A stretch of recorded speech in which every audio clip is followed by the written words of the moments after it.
This is going to be a bit of a different video today. We're going to explore a real budget option to replace your COPIC marker desires. Super affordable COPIC markers exist and you didn't even know about it.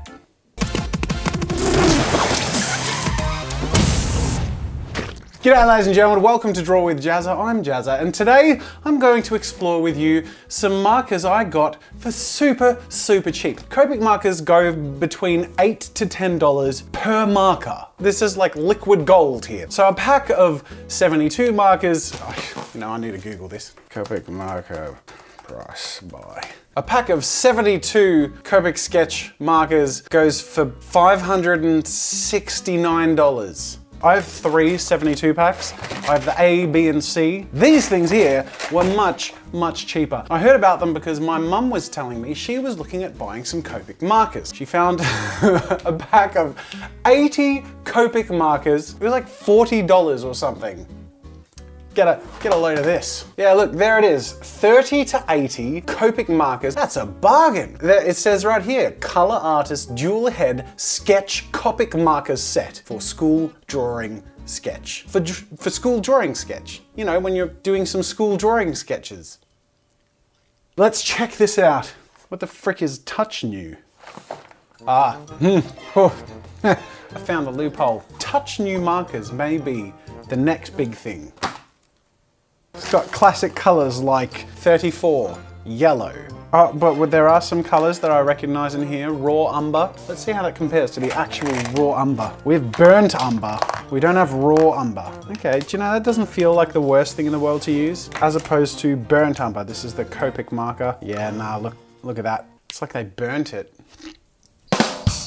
I'm gonna run some experiments. This is a scientific test. And we're gonna break down and discover if there's a little more behind the facade of the reputation of COPICs than there need be. And if these things aren't quite getting the respect that they deserve. I am going to try and break down the quality of these markers in comparison to each other in a somewhat scientific way. So I'm going to break this down into a few specific experimental tasks. The first is color comparison. The second is blending quality. The third will be ink longevity. And then the fourth will be a bit of a field test. So first things first, we're going to test the colors and compare them directly and just see if there's a difference in the visual quality between the two different kinds of markers. Let's start off with something really basic like a black. Everything on the left of this page will be COPIC markers and everything on the right will be, what the hell are these things again?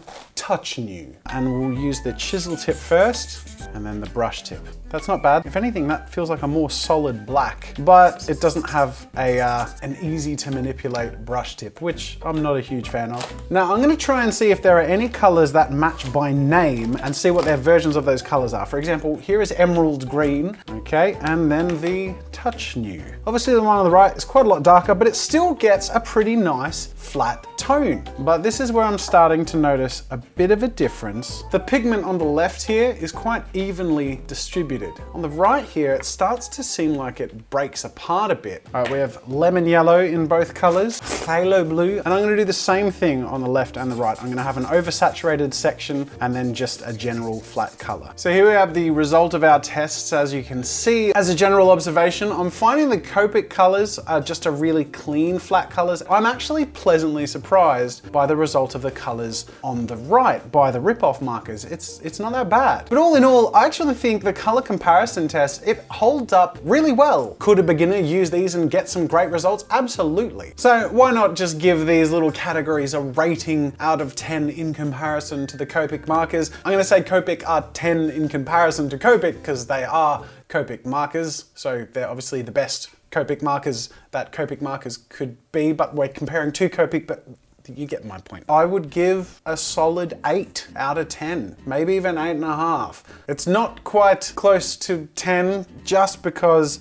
the way it goes down doesn't give you enough versatility and the lack of the brush tip isn't a great thing, but it's a better rating than I thought it might have gotten. Now let's move on to comparison number 2, blending quality / capability. And I'm gonna do this by drawing 4 circles, and inside these circles, I'm gonna blend from one color to another, starting with some fairly simple transitions and then into something a little more complex. I'm gonna start off with some skin tones. These are really good. These are my go-to COPIC skin tones. So I'll start off with the baby skin pink, just filling in a highlight area. But to blend them then, I just sort of step back in tone and just gently fill in those gaps between the colors to get them to bleed into one another until we get a nice smooth tone. Next, we're just gonna use two colors, a really vibrant blue, and then I'm gonna use a dark blue around the edges and then just blend back with that light blue color. Now we're gonna go for a bit of a transition from yellow to green, starting off with yellow in the highlight. I'm gonna go for like a mid yellowy green in the middle here, and then moving into a bit more of a classic green color on the edges here. Just oversaturate all this in the middle here, just to soften that blend transition. All right, now let's go for a bit more of a dramatic transition, something that's gonna be a little bit trickier. So we'll start off with like a pink. What do we got here? This is a color called pink, so that's perfect. So I'm gonna try and replicate these as closely as I possibly can with my Touch New eBay markers. I'm just gonna use the chisel tip for this. These are alcohol based. I can see that they're mixing in with each other. That's quite good. And they're actually mixing in quite well, but it's not a clean look. You can see that because I only have a hard tip to work with, if you know what I mean, there are harder edges and it's a less smooth transition. So let's just try two colors, a light blue and a dark blue. And let's just see if we heavily saturate this transition, if we can get some sort of blend. These markers are sort of pleasantly surprising me as far as a budget option goes, which is really good. We go from a yellow to a green. And in doing this one, I'll show you what I mean with the brush tip. Obviously it's harder to fill in larger areas. Now stepping back, doing our blend. So let's just take it a step further and see how it looks with something a little more extreme. So these are the colors I've picked. We'll start off with our light pink and then slowly stepping out to our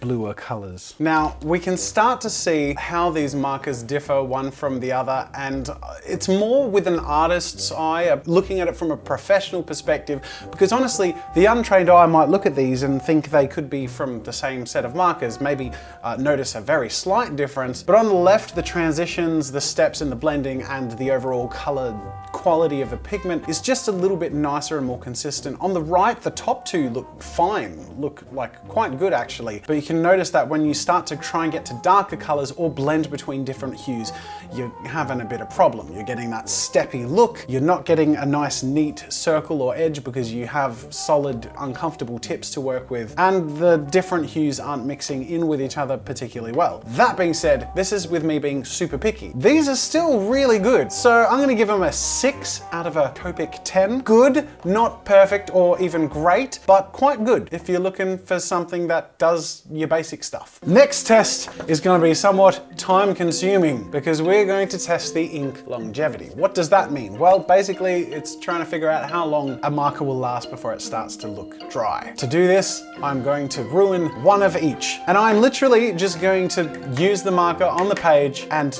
use it and use it and use it and use it. And I'm going to time lapse it because it's going to be very boring. In fact, you know what? This isn't going to cut it. I'm going to use an A2 piece of blending card, and I'm going to start on one side with COPIC and on the other side with our other Touch 1 markers.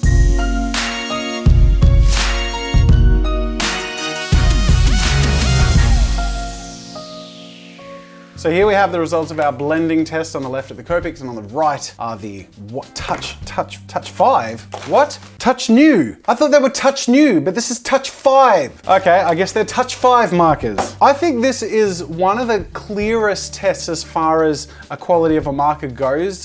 It takes ruining a marker, or at least using up all the ink to get the results, but this is one of the clearest indications as to what you get when you buy either of these markers. I would consider the COPICs highly usable in this sort of range, and then still very usable in this range, but this is when we start to notice in our artworks that it's drying out a bit. Still, that's more than 2/3 of that entire span that we have a pretty good color coverage. Now on the other side, the Touch 5, I don't even know what they're called anymore. We have a similar sort of range for the high level of usage here, but you can see that the mid-level, which is in reality where your markers are going to perform for the majority of its use, starts to fade out a lot quicker, and then we're starting to look dry for a lot longer. So the COPIC's core usability is about there, and then with the Touch 5, that's the core area of usability. Now with that being said, you can still sometimes get some use out of a dry marker, so let's see how they perform. I'm just gonna draw a bit of a square, and we're gonna fill in a swatch here. We're gonna saturate these square swatches as much as we can. Let's just use whatever we have left in these markers to saturate the square as much as possible and see how flat and clean we can get.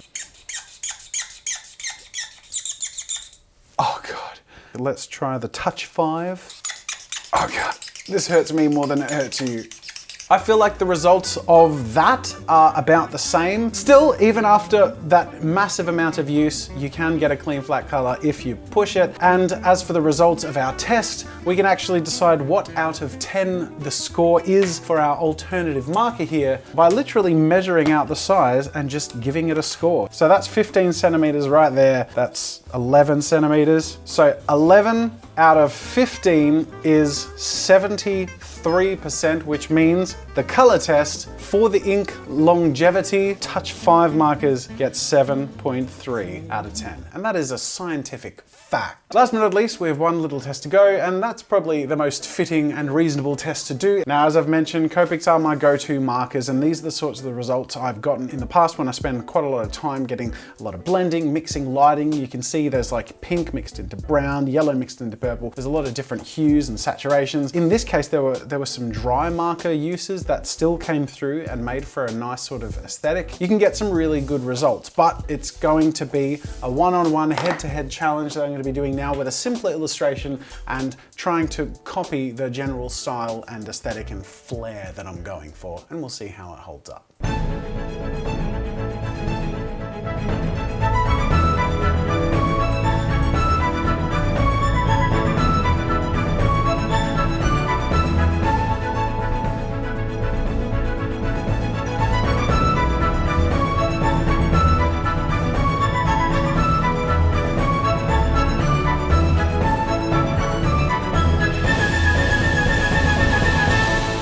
And there you have the result of my coloring in here. And you know what? It's not that bad. There are obviously some differences. The blending isn't as great. I do find that the general pigmentation, especially when it's more saturated, isn't as satisfying or as clean or flat. And of course, I go over the edges a bit more because without the more flexible brush tip, it just means I'm less accurate. But all of that said, I gotta say, the outcome isn't exactly what I expected. I expected at the end of this video to have paid a negligible amount for some rip-off markers and to sort of take the piss or joke about them. But in the end, the surprising reality is that if we have a marker that gets, 80 to 90% of the color quality of the Copics, and then the blending itself is, around 70 to 80% of what the Copic's blending is. If we have a color amount usage that gets us to about 73% of what the Copic markers is, and then let's say if the end result is 70 to 80% as good as the Copic markers, you end up with a much cheaper option that gets you 80% of the way to Copic markers, and that's surprisingly good. Like, that is actually really good when you consider that you're spending 20-30% of what you would on the equivalent Copic, actually a lot less. I have to do maths again. God damn it! Percentage calculator. 16%. Now that is quite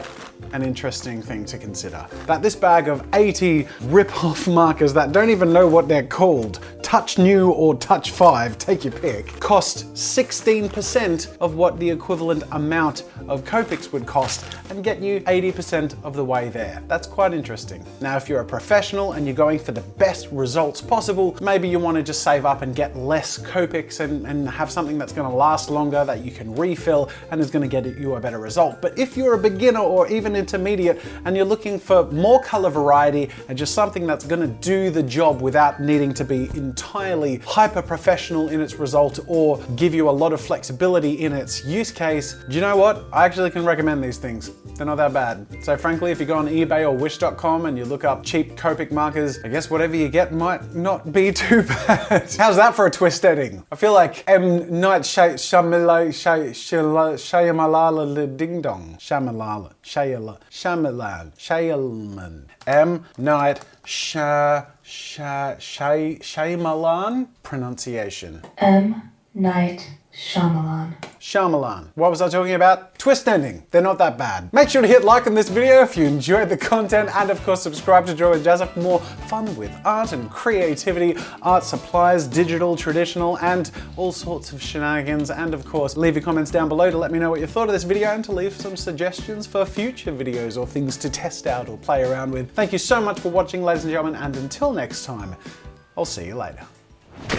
Make sure to subscribe to my channel to see more of my videos. And while you're at it, check out my shop where I sell ebooks, brushes, photo references, video courses, and more. There's another video you might enjoy from my channel over there, and you can also check out my behind the scenes daily vlog channel, Daily Jazza. That's it for now, and until next time, I'll see you later.